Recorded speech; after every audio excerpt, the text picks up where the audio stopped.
که دا بچے کامیاب شو لیکل در کوم لیکل وی لیکي دا وخت ولیکي د ځان سره که دا بچے تاسو کامیاب ولید مال نوم بدل کوي په مخ را لتو کوي په مخ نخ میاشتې او لس میاشتې مور په ګېډه ګرځولې دی نن مور ته وایي سپی په مور پسې راوګرځي او ته په مور پسې ګواښې ته لږ سوچ وکړه که نه دا ته چاته لېږي مور ته مه نرېږه ښه دې مور ته نښه میاشتې په ګېډه ګرځولی ښه بچیا دا د غیرت ځای نه دی ستا نو یو د حمل تکلیف بل د ولادت تکلیف چې د بچی په پیدایش کې د مور ته کم تکلیف میلاو شي دا خبر دی یو کس خپل مور په اوږه باندې اغستې وه طواف یې پې کو د بیت الله چې طواف یې پې وکړو که نه نو د صحابي نه یې تپوس وکړو وی ما به د مور حق ادا کړی ما پې په اوږو طواف وکړو حق به مې ول ادا کړی نن به ول د 100 روپو کیلې راوړي نو ما د مور حق ادا کړه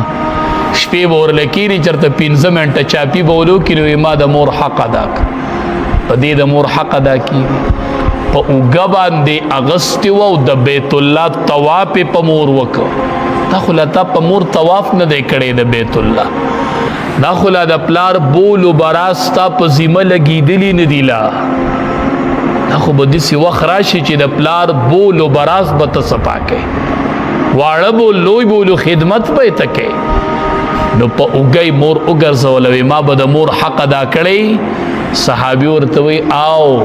ستا دی مور چې ستا په پیدایش کې کم تکلیف برداشت کړی دی او په هغې کې به د یو ساعت حق ادا کړی د یو ساعت د یو مینډ د 2 حق به دی ادا کړی چې د بیت الله طواف پې په اوږه وکړي که نه بچیا نو د پیدایش په تکلیف کې به د یو ساعت حق ادا کړي دا داسې آسان کار دی دا داسې په آسان ادا کېږي نو دویم تکلیف د ولادت دی او دریم تکلیف د رضاعت دی د مور چې دی بچي له پی ورکړي 2.5 کاله دا مور لګیا و او دی بچي له به پی ورکړه د بچو پروام نشته دا ډېره وزنداره خبره ده دا مور چې سړي ته وایي ما درته خپل پی نه دي بخلي دا تر دې خبرې د وزن نه خبرې تباو برباد شوي چې د مور د خولې نه دي دا خبره راووته او مور د خولې نه به راوځي ما عاق کړی پلار به وایي ما عاق کړی تندر د باندې ررتو شو تندر چې مور د عاق لفظ د خولې نه ووت ته خبرې